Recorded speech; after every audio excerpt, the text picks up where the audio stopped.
Percentage series में एक नए मैथ के साथ एक नए स्कूटर का मूल्य 25,000 रुपया है। प्रत्येक वर्ष के अंत में इसका मूल्य उस वर्ष के आरंभ के मूल्य का 80% रह जाता है। 3 वर्ष बाद स्कूटर का मूल्य क्या होगा? अभी जो वर्तमान में स्कूटर का जो मूल्य दिया हुआ है, वर्तमान में जो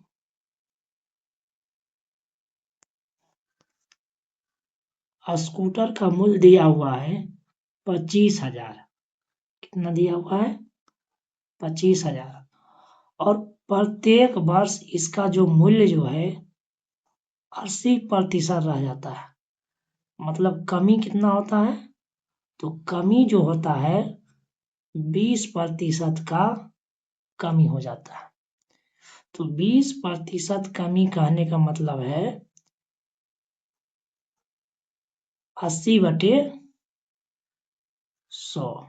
इसको घटाएंगे 20 चौक 80, 20 बचे 100, मतलब 4/5 का कमी होता है।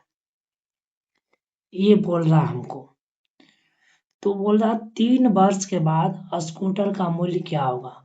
अगर ऐसा ही होते रहे तो 3 वर्ष के बाद इसका मूल्य क्या रह जाएगा? तो हमको 3 वर्ष का बाद निकालना है।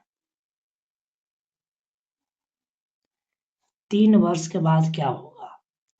तो ये वर्तमान मूल्य 25,000 है और 3 वर्ष कमी हो रहा है। तो पहला वर्ष कमी होता है 4/5। तो लगातार हम 4/5 से इसको गुना कर देंगे 3 वर्ष तक लिए। ये पहला वर्ष में इतना कमी हुआ 4/5, ये दूसरा वर्ष का है और ये तीसरा वर्ष का है।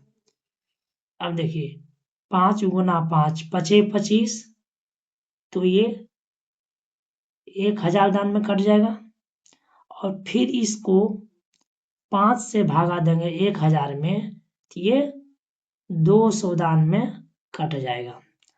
अब जो मेरा पास फाइनल में बचा है कितना? तो 200 गुना 4 गुना 4 16, 16 गुना 4 64। तो कितना हुआ ये? 64। अब ये हम 200 गुना 64 करेंगे तो कितना हो जाएगा? 128/00, मतलब 12,800। 3 साल के बाद मेरा जो मूल्य निकलेगा 12,800 रुपया, और यही मेरा आंसर हो गया। Thank you so much.